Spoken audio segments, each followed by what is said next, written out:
My name is Clancy. I'm an alcoholic. I'm very glad to see everyone here, all the people up in the half measures balcony.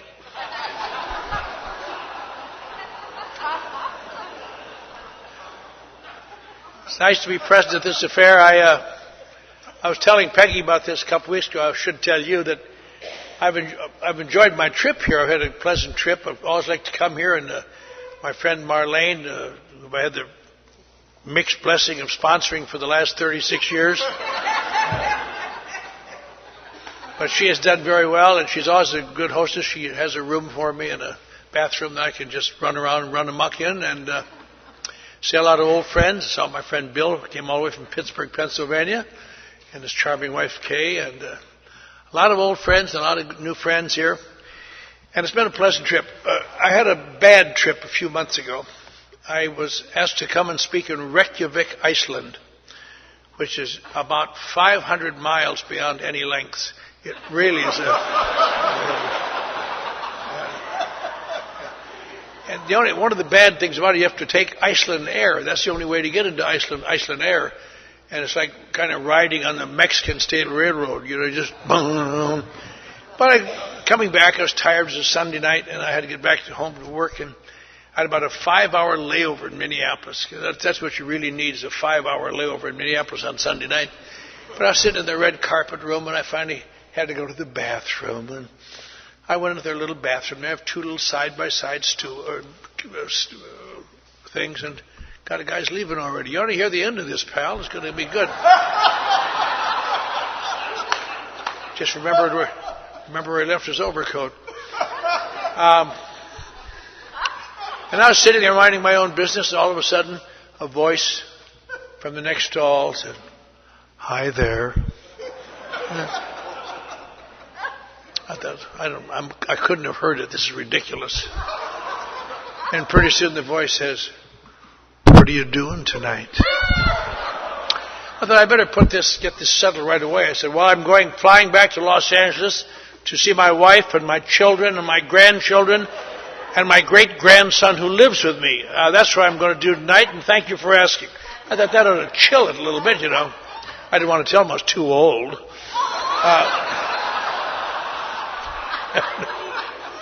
There was a long pause, and the voice said, "We could really have some fun tonight if you wanted to." I said, "Will you stop it? I just came in here to do my bit. Why don't you just do what you're here to do and let it go at that? Let alone." There's a long pause, and the voice said, "I'll have to call you back. This asshole in the next stall won't shut up."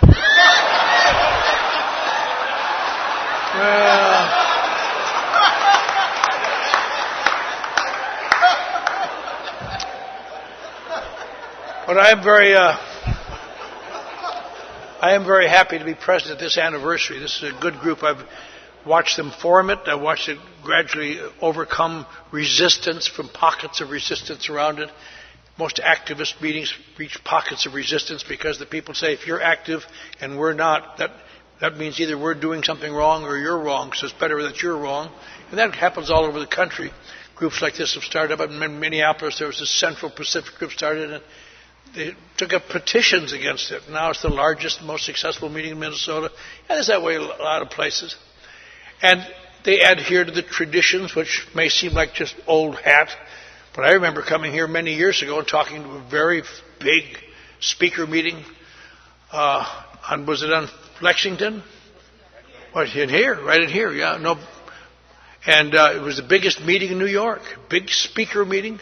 And little by little they realized the traditions weren't really necessary. They got away from alcoholic talking to alcoholic. They got away from this and that. And pretty soon it diminished and diminished. And one day it was just gone. They're all gone. And that's happened to a lot of organizations in this treatment. Some of you know that interesting story about in 1840, 6 guys got together in a bar in Baltimore. One of them had just got out of jail. And he says, that down at jail, they all said they understood how I feel, but they don't. You guys are the ones who do it. And we're all drinking so bad, maybe we can help each other stay sober. Okay, we'll do that. So they drew up a constitution, they all signed it, they elected officers amongst the 6 of them. Everybody laughed, these 6 boobs can't keep themselves sober, they're going to now work on each other. But somehow they stayed sober. And little by little, they got a few more people in. And some guy came down from Philadelphia and heard this and went back and got a couple guys in Philadelphia. And somebody went back to Washington and got something started. And they decided to call themselves, nobody ever heard of drunkards trying to help drunkards before in history, first of a kind, so they named themselves after George Washington, because he had done something nobody else had ever done before. At the end of a year, they had several states. At the end of the second year, they got started in March like this meeting, but they chose Washington's birthday as their anniversary because it seemed to go the name Washingtonians. And just before their second birthday, they wrote letters to all the groups they knew that could hear of. And they were really growing pretty well. And they said, now this year on February 22nd, have somebody from your community come in and give a talk.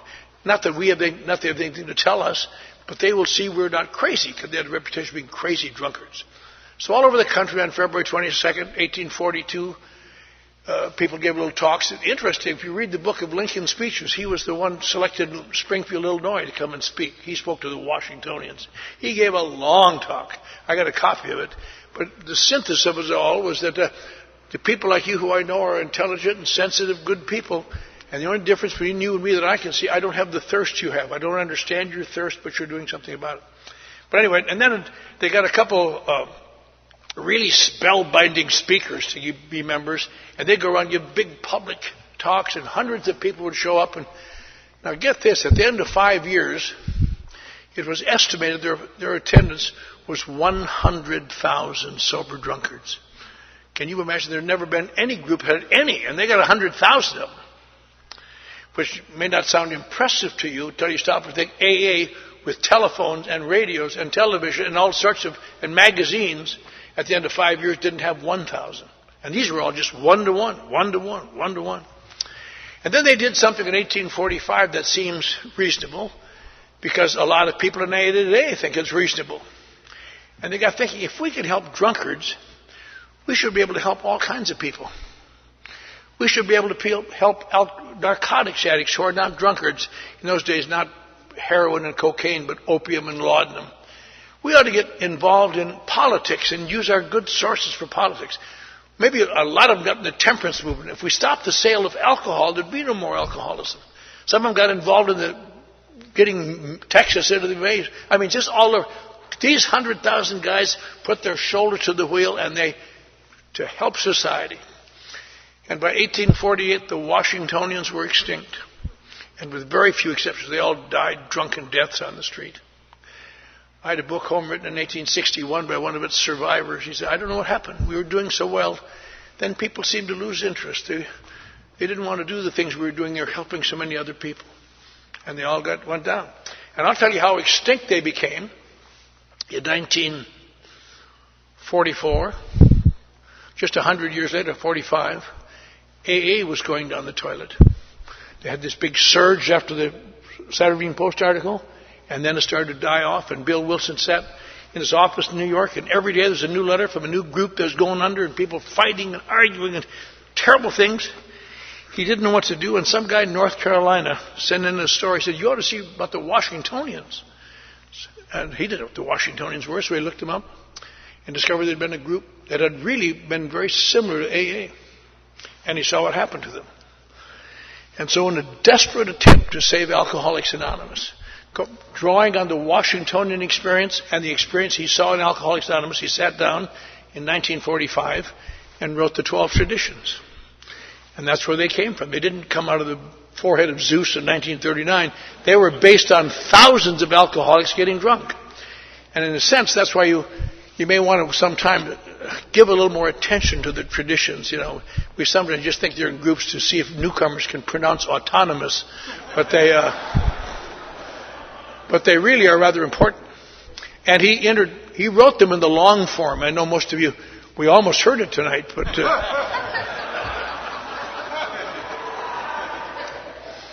well, Frank, come on, get with the program, Frank. His uncle is here from Pittsburgh, and he's scared. Anyway, in the long form, if you're not familiar with them, in the back of the book, across from the short form, which was read, there's the long form, which is the same thing but fleshes them out. But that's the way they were written, and they were introduced in the in the new magazine called The Grapevine. Just started one by one. And I'll tell you something. AA then had the same basic problem it has now. It was full of alcoholics. And people, we don't want your lies. We want love. You know? And most people rejected it. They didn't want to hear it. That's when Bill Wilson used to ride around on his motorcycle with his wife in the sidecar and visit places, try to explain, I'm trying to save AA. And I'll tell you how bad it got, really. This is not really funny at all. People would ask Bill Wilson to come and speak at their meeting on one condition: you do not mention the traditions. If you do, withdraw the invitation. I mean, that's kind of tough. And so things were still going to hell, and at the end of the 1940s, Bill and Dr. Bob, they always got along together. The people in Akron hated the people in New York, and the people in New York hated the people in Akron, but they got along well. So they said, we ought to have one big meeting somewhere, so the people who are upset in Los Angeles and Houston and Chicago, because AA was really polarized. People in Chicago would not write to the people in New York to the office here. They'd only write to people in Akron. People in Los Angeles have nothing to do with Akron, just New York. And just people getting drunk and crazy. And so they told their followers to set up a place. Let's have a meeting, one big meeting. So the people in Akron said, well, we'll go to a meeting, but we're not going to New York. And the people in New York, not to be outdone in spirituality, we'll go to a meeting, we won't go to Akron. So Bill and Dr. Bob got together and they came up with a Solomon-like decision: Cleveland. So in July of 1950, the first large group of sober alcoholics in the history of the world met in Cleveland. I have the tapes of that convention. Very fascinating. They had 6 young guys. Each of them got 2 traditions to explain and try to explain these are not rules. These are not laws. We have no enforcement procedures. We still don't have any enforcement procedures. You can break every tradition again and again. We can't keep you out of a meeting. The World Service Office may send you a letter, but you can ignore it if you want to. You may die as a result of it, but I mean you don't have to do it. And we have no AA police, which is a mixed blessing, because some of us old-timers feel there's a place for AA police. For example, in my hometown, even though it's untrue, I have a reputation of being a dictator-type sponsor. And it's hard to explain to people. It is impossible to be a dictator-type sponsor without having the 100% cooperation of the dictatee. Because all he has to say is, screw you, and the dictatorship is over. That's why I think we should have AA police. Maybe you could come in the night and say, did you say screw you to your sponsor? Come with us to the camp. We're going to go through the steps. But the big thing, but Bill Wilson put it to a vote there. And if you hear that, I hate to say this because it doesn't sound like he was a perfect man, and he obviously wasn't. He was a great man. But you hear the tape. He wasn't sure if he could still sell the concept. So he goes, now you've heard the traditions. Seeing no objection, we now accept them.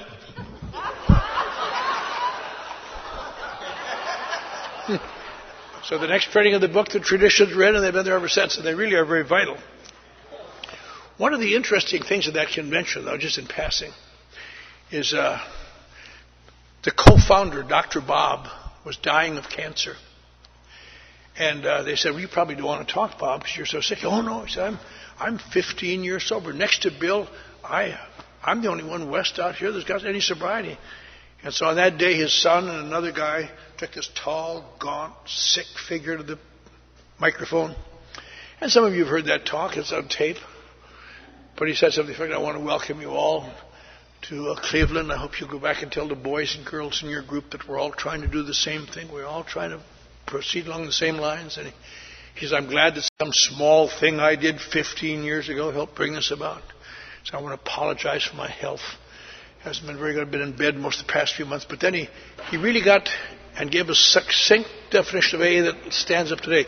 He was so desperate, he was trying to give not a deathbed confession, but a dying admonition based on everything he knew, because he was a very, very great AA member.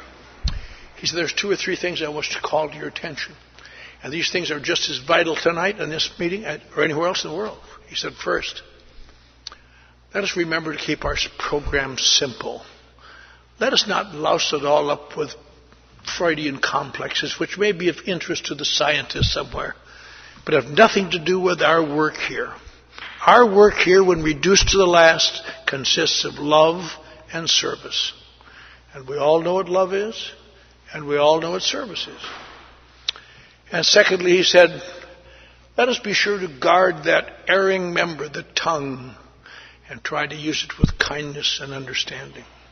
And there isn't a person in this room who doesn't know exactly what he was talking about. Because we're all very nice when things are going our way. Yeah, everything is fine. Don't worry about it. But let somebody hurt your feelings, or you're threatened, or you're tired. Or bitch! Yeah.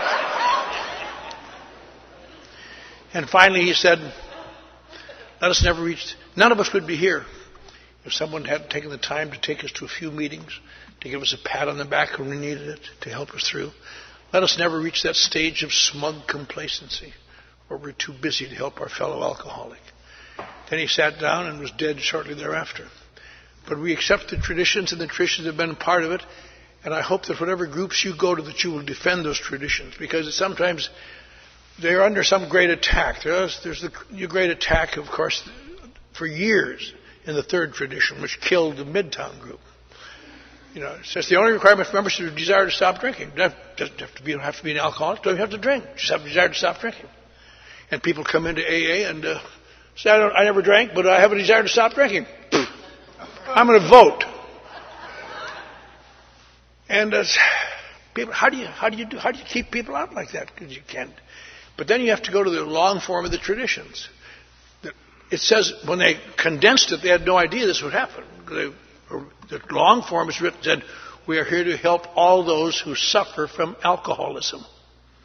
And when they condensed it, they just tried to make it abbreviated. They had no idea that someday, years later, non-alcoholics would try to sneak into AA.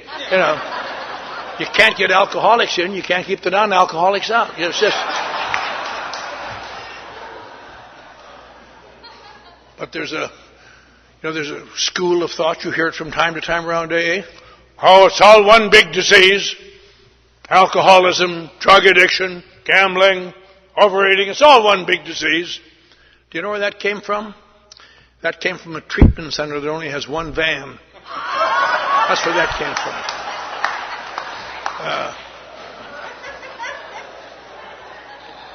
Because the thing that makes AA so unusual and why it works when nothing else does, and the thing that made the Washingtonians work, they are the only 2 times in the history of mankind in the treatment of alcohol problems where drunkards are talking to drunkards. Not doctors talking to drunkards, not religious people talking to drunkards.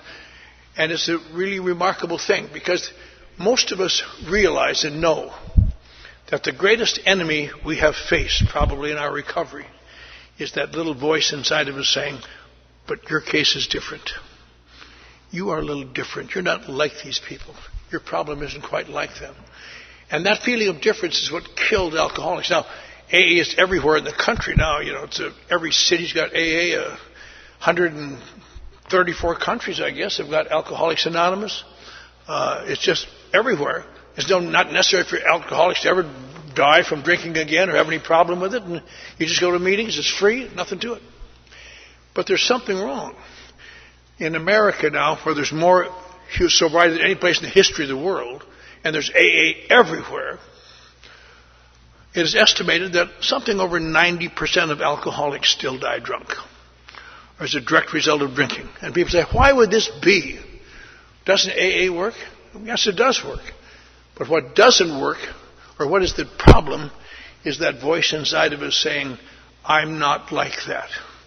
My case is different. I'm in a situation that probably none of you are in, I presume. These days, when I go to work in the morning, I drive my car downtown, through Beverly Hills, downtown, middle of downtown, get out of my car, and I have to step over the bodies of men and women, and sometimes children, dying from alcoholism and drug addiction to get to my office. And when I go home at night, I step over the bodies of dying men and women. Some of you have been in my office and done the same thing. And you would think, why don't you do something about those people? And when I first went there some years ago, I really thought I could. But it finally struck me. If good intentions could make people sober, if my wishes could get them to straighten out, why did I slip year after year after year after year after year after year after year after year after year? The worst years of my life came after good people were helping me trying to stay sober in AA. And then I started off as kind of a high-bottom drunk. Then I became kind of a medium-bottom drunk. And finally I became a low-bottom drunk. And the last day I drank, two big guys threw me out of a Skid Row mission and said, "And stay out of here, you troublemaking bastard." And I tried to explain to them, I'm not a troublemaker. 3 years ago I was on the faculty of the University of Texas. Ads that I wrote were running that very weekend in Life and Time and Serving Post, the New Yorker. I've had my picture in the New York Times for one of my achievements. How many people here have had their picture in the New York Times? But it's hard to explain these things in midair. And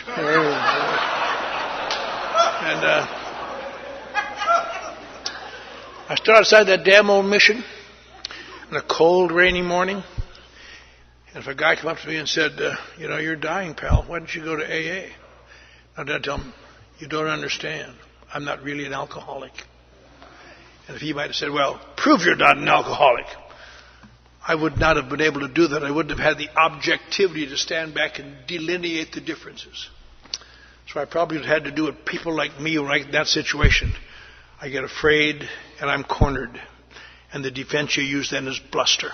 You say, "Oh, get out of my face, you son of a bitch. Lay down, get away from me." Because I'm afraid and I don't want you to find out. I know now why I knew I wasn't an alcoholic. Because I'd been going to AA off and on for years. A lot of places. I went to AA first because I thought maybe it could help me with my sensitivity and why I drank too much. And I discovered that they weren't interested in sensitivity. They don't understand why I drank too much. I remember my first meeting. I went into in the Midwest, a room with about 7 or 8 old guys sitting around a table, gray hair. I thought I was in God's waiting room, just a bunch of old.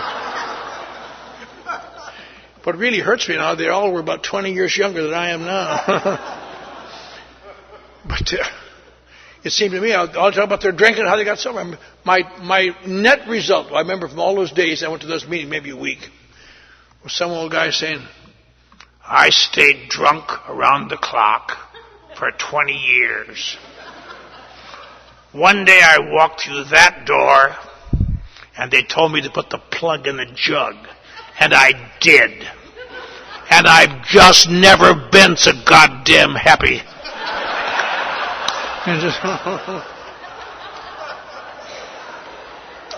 Then I moved to a different city, and my problem is, I don't know how to explain to people, my problem isn't drinking. I find you read chapter 5 or heard somebody read it, and I heard my problem, grave emotional and mental problems. Because I could stop drinking anytime. My problem has always been this. From the time I ran away from home when I was 15, early in the Second World War, and I drank my first I held down my first drink of whiskey I ever held down in Pearl Harbor. I saw that movie Pearl Harbor a few months ago. The plot was terrible, but they certainly recreated what it looked like. I was looking for me vomiting somewhere in there. And what I discovered as I grew up, that the few drinks of alcohol changes me. Because, I talk about my emotions, my feelings of inadequacy, my feelings of fear, sometimes my feeling of not fitting in, sometimes feeling of superiority, feelings of inadequacy, all kinds of feelings. You talk for an hour. But I think I'd put it this way. If you're supposed to go through life like this, it seems as far back as I remember, I'm like this inside. I don't know what it is. I don't know there's something missing in me. I don't know what it is. But when people get close to me, apparently they can see that because they don't seem to like me as well when they get close to me. And I don't seem to fit in with groups as well as other people seem to fit in. And I can't make conversation like some people can do. And people don't seem to have confidence in me somehow. And I don't feel good a lot of the time. I feel secret emotions. I hate those kind of secret emotions. And I've discovered when I was a boy and thereafter that there's one thing that kills that, if nothing else. I wouldn't have thought of that same analogy then, but when I have a few drinks, that scale goes away, and I feel fine. And then I drink too much sometimes, and then I get back and the scale is a little bit worse. But I don't drink because I don't explain that to people. I've stopped drinking for how many times? What happens to me is this. I wouldn't have, again, thought this, but as an analogy. I can stop drinking for a while, but eventually somebody sneaks into my bedroom and puts an invisible spring in my gut in the middle of the night. And the next morning they start to tighten it.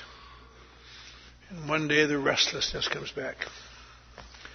And the irritability with all this crap going on. And just taking this junk from people who I'm supporting, who are living off me, and God damn it, they give me a lot of problems all the time. What I do, I deserve a little relaxation. And on, and it gets kind of bad sometimes. And I know one thing. There's only one way that changes that feeling. And that's 2 or 3 drinks. And eventually I drink. And I don't drink because I'm a drinker. I'd already explain to people. I drink because I'm a feeler. But then sometimes I drink a little too much. Or as I prefer to feel, I have been many times thoughtlessly overserved. Then I have a tendency to act bizarrely. I went to a psychiatrist for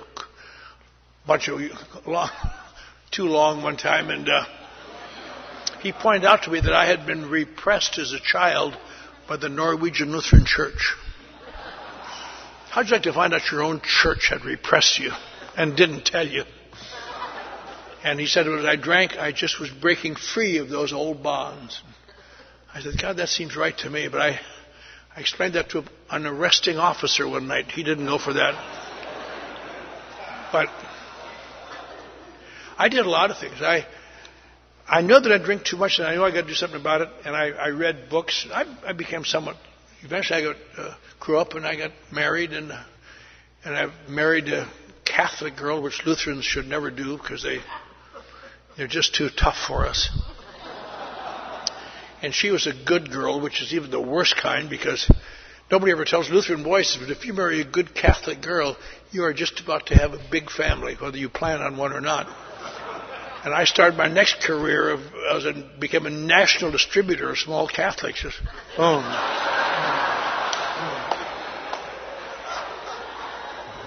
I said to her, can't we use birth control?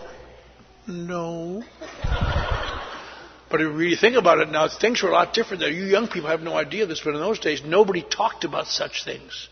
Nobody talked about. I mean, once in a while you'd see some kind of a bad kid, and he'd say something like, "I got a rubber,"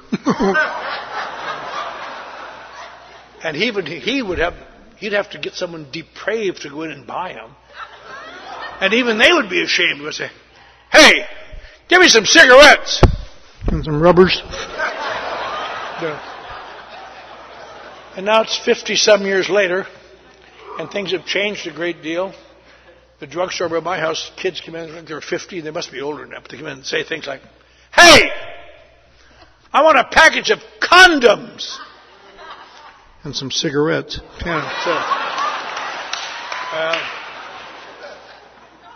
So I had to get better jobs. I got in advertising and public relations. I got some good jobs. Every so often I drank too much.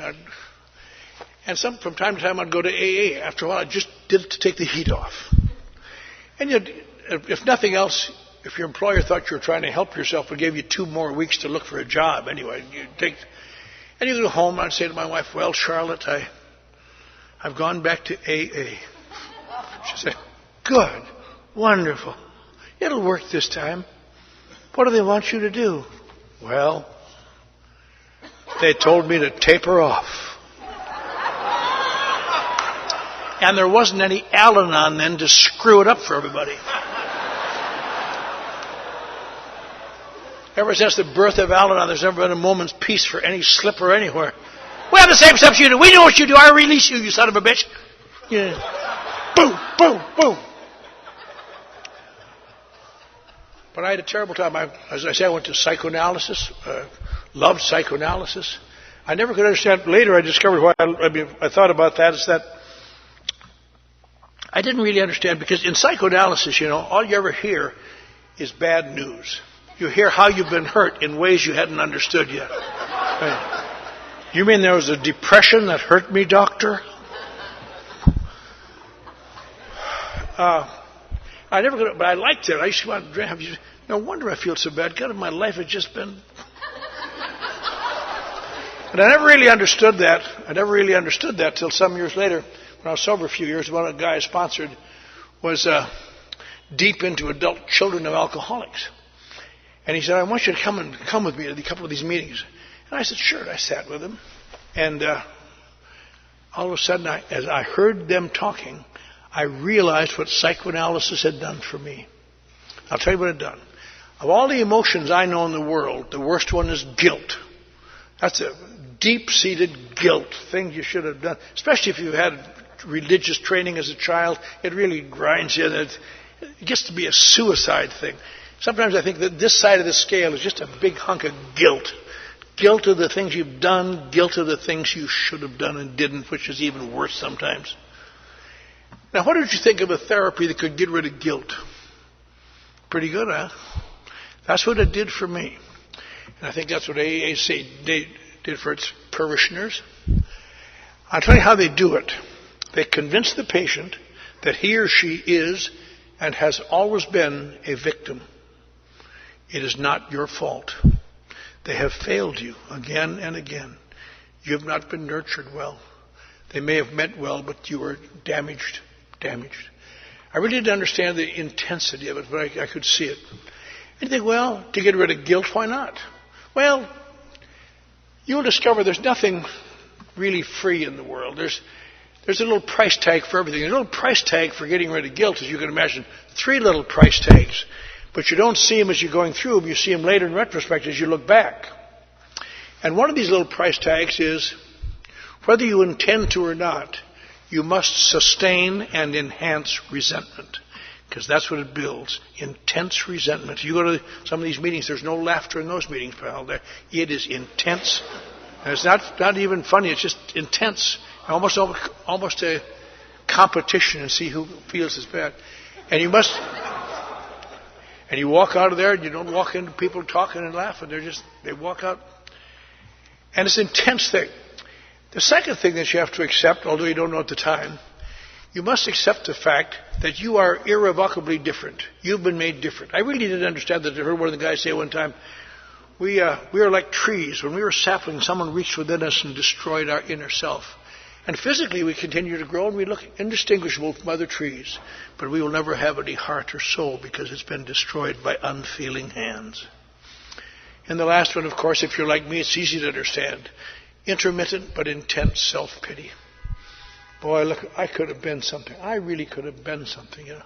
Of all the lines in movie literature, I think the one that jumps off the screen at me, Marlon Brando sitting in the back seat with his brother and saying, Jimmy, you should have taken care of me. You're my brother.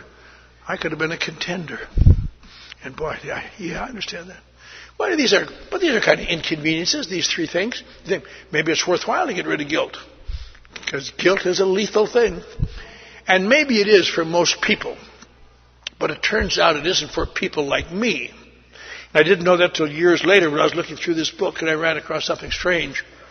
The 3 most lethal emotions for people like me is resentment, feelings of difference, and the feeling that I'm different. Feelings of difference and the feeling of self-pity. And why are they so lethal? Because they will justify every drink I take till I die from it. And it will never have been my fault. And you don't understand. And that's a lethal thing. I don't misunderstand me. I know that some people had very difficult childhood. Some parts of my childhood were bad. And some parts of your childhood may have been bad. You may have had unfeeling parents, or you might have a lot of difficulties. But turns out the point of AA is to eventually do these things until you stay here, until you can get to the point of finally acknowledging that was bad, but that was then, and this is now. Dr. Bob's son, they call him Young Smitty, about 78. He's not very young anymore. But he's a good friend of mine. I was joshing him a few years ago. I said, well, you're going to be the next president of ACA. You're the original adult child. And he said, no, I do not choose to spend the rest of my life playing out the role of a wounded 16-year-old neurotic.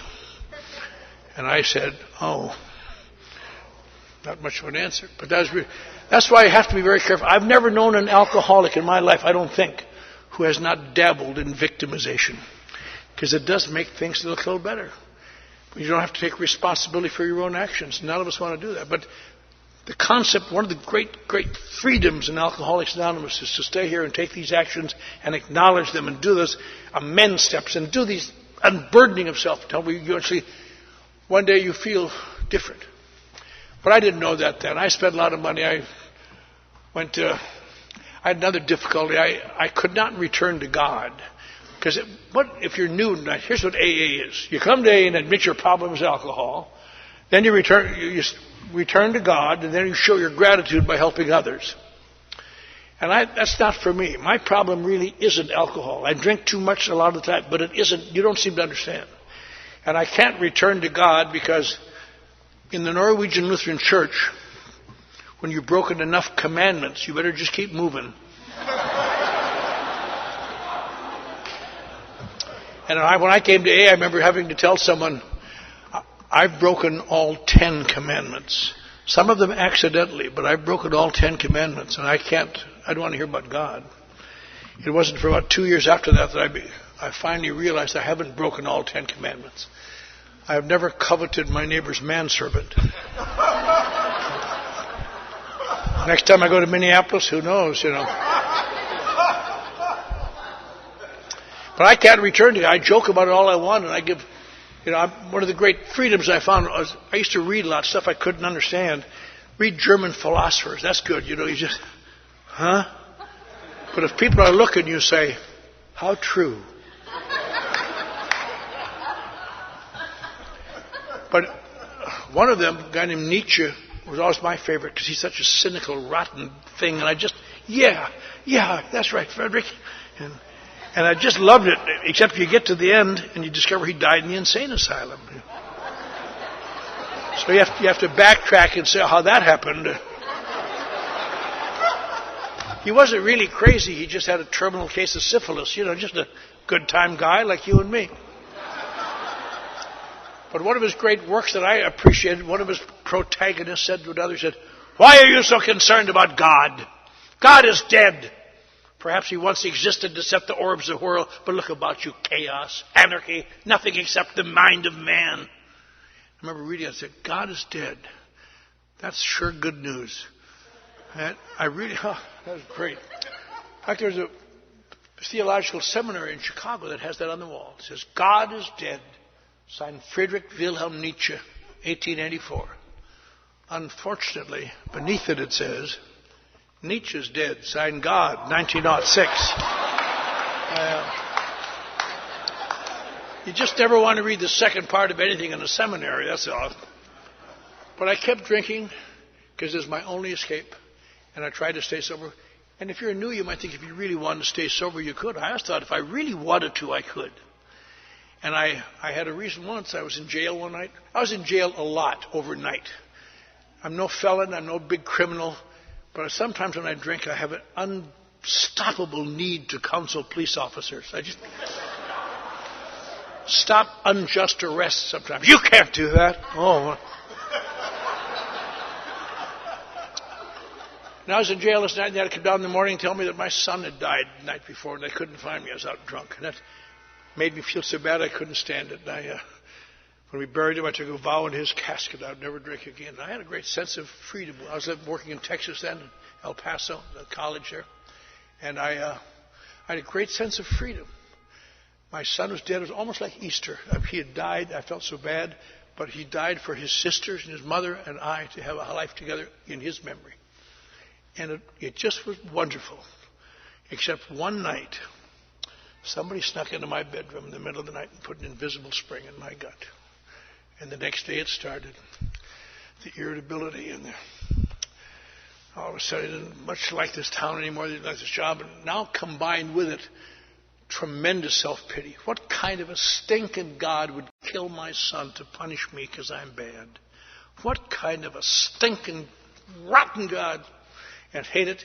And the days went along, and the job, I didn't like the job anymore. Pushing my daughters, who I was doing it for, their noise was, Mary, take your sisters and go to your room. For God's sakes, let me alone. I'm sorry, we'll play tomorrow. I just hate myself.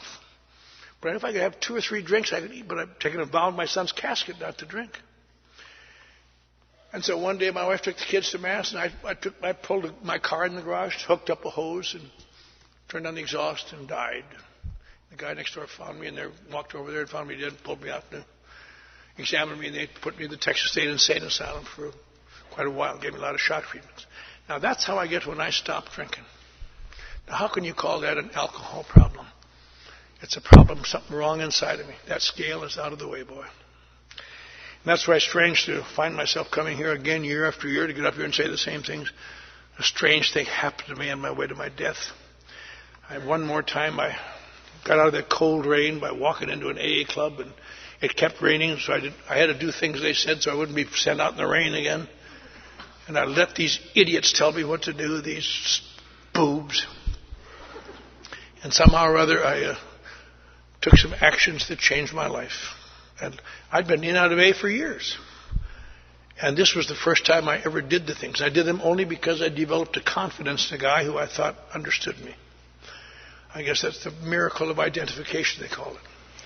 And eventually I lived in the back seat of an abandoned car in this AA club parking lot for months, and I had no front teeth for a long time. It was just terrible. This guy was a fanatic. I said, Bob, I'm living in the back seat of an abandoned car, Bob. People I wouldn't hire to mow my lawn last year ridiculed me in the meeting because I'm such an ugly-looking thing. I have these old clothes. What can I do? He said, get a job. I said, get a job? Look how terrible I look, Bob. He said, get a terrible job. So I got some jobs. I'm often glad I was so hungry because I kept getting work, and I eventually stayed sober. And eventually, one day I was going to commit suicide, now 6 months sober, and he used that pain to get me to write an inventory. And I told him, I've written my inventory with a psychiatrist. Well, I want to take him to an out-of-work actor. What are you going to say? Cut, you know. But little by little, over the period of time, I took the steps. I want to tell you just a couple of things before I sit down, before this timekeeper runs amok.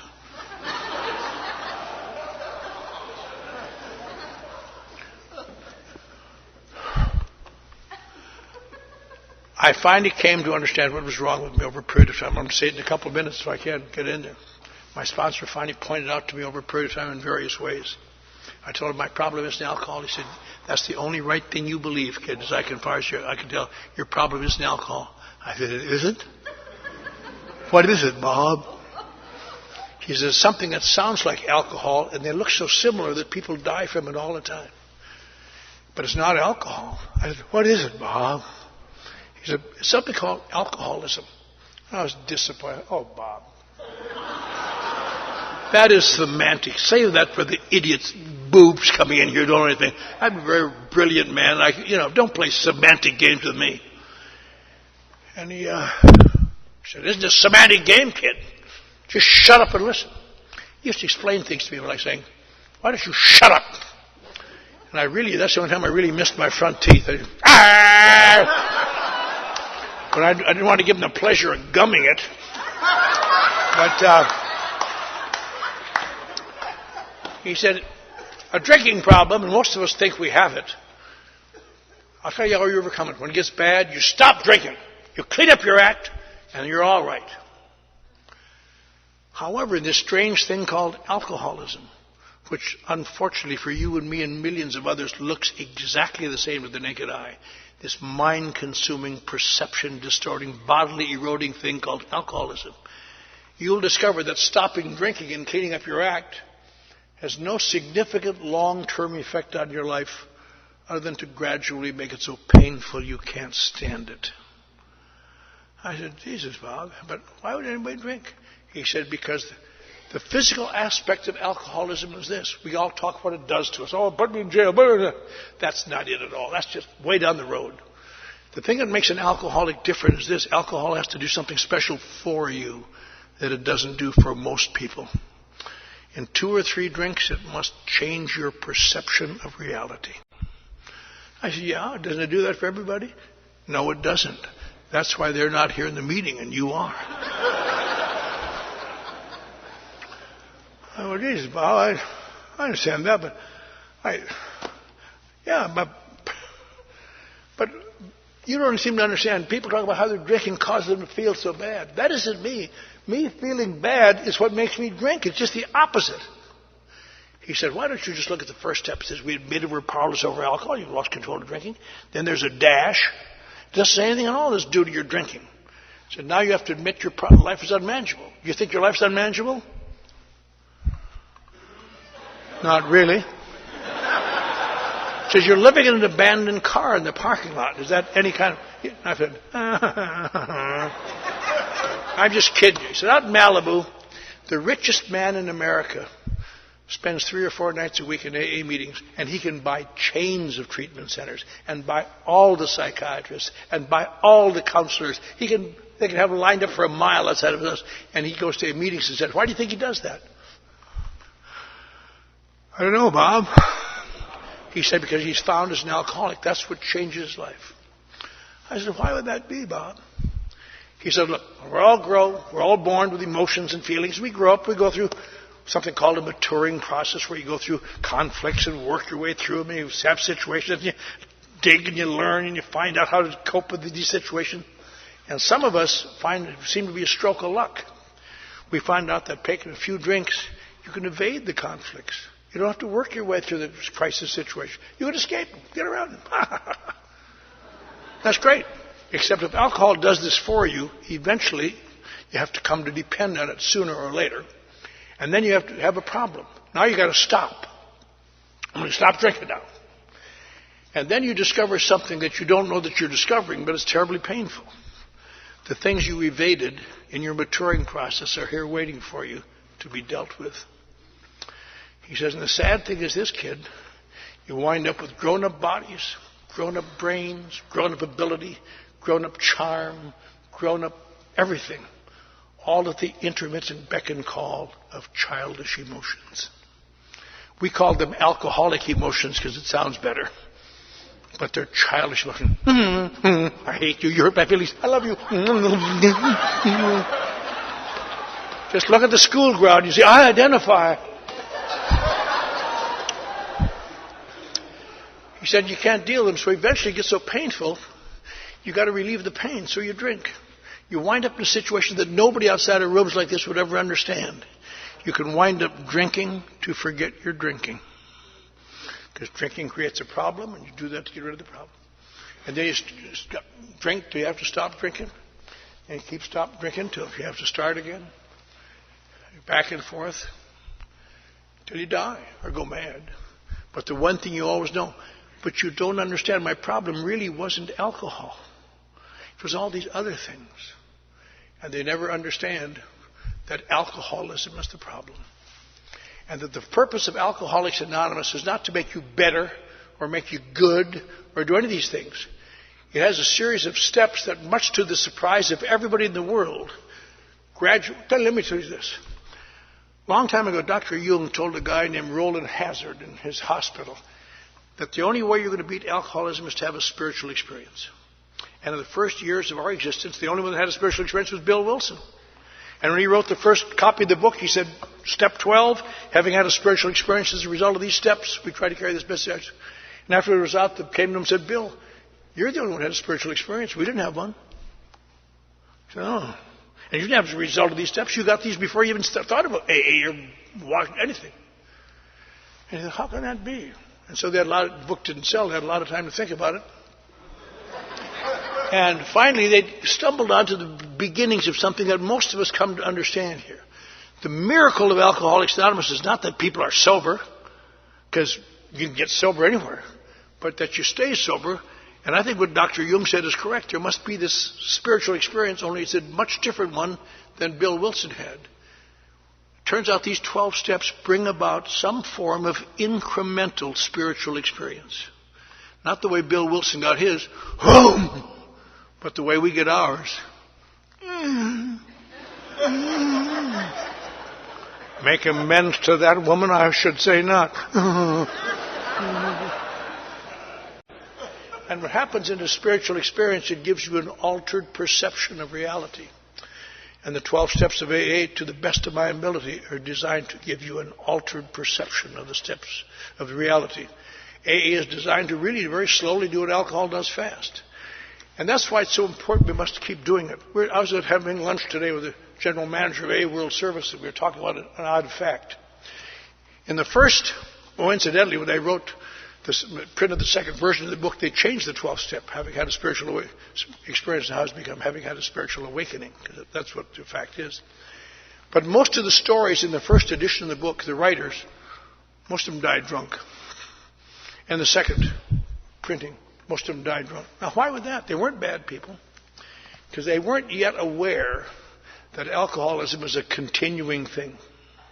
They thought if you get better, you're okay now. And it took a long time to realize this is not a disease like pneumonia where you get sick and better, but it's like diabetes where you get sick and you take your insulin and you'll be all right. And the great thing about this is that it's done in a way that's so hard. We all come to AA with our scales out of whack. And these AA people say, I've got this terrible big black thing in my scale. I can't do it. Well, we'll just forget about that for now. Are you crazy? We're going to work on this side. There's nothing wrong with this side. And you get a little bucket of actions. And one day the damn scale starts to move. What's that funny feeling? It must be feeling decent. And one day the scale is there, and most of us have been sober a while know that feeling. My God, I'm feeling all right. But through some coarse celestial prank, there's a tiny hole in this side. And every time you just get that baby go, oh, I'm so happy, I'm so grateful today, it's wonderful, oh, Jesus Christ. Endless digging in that damn thing. Because we absolutely insist on feeling good. It's just dreadful. But that's what's so good about Alcoholics Anonymous. That's what it's designed for. And I'm glad I didn't have to return to God. As he pointed out to me, you have to come to believe in something. And I came to believe in my sponsors by higher power. And people laughed, but he saved my life.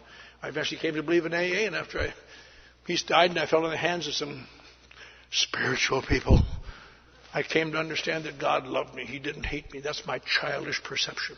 He loves me no more than you, no less than you. Now you might think, how about these people tomorrow morning? I'm going to catch an early plane. Before noon, I'll be stepping over bodies of dying men and women to get to my office. Doesn't God love these people? You bet he loves them. Then why are they there where I used to be and I'm not? And you can take psychological profiles, you can take insights and all sorts of social, economic things, but the bottom line is this.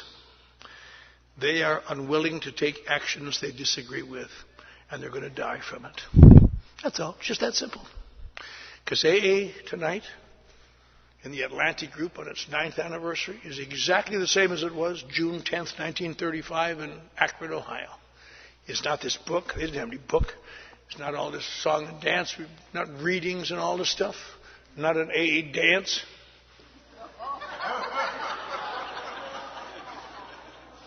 We wallflowers all put dances down. What AA is tonight, as it was then, and will be as long as we do the work.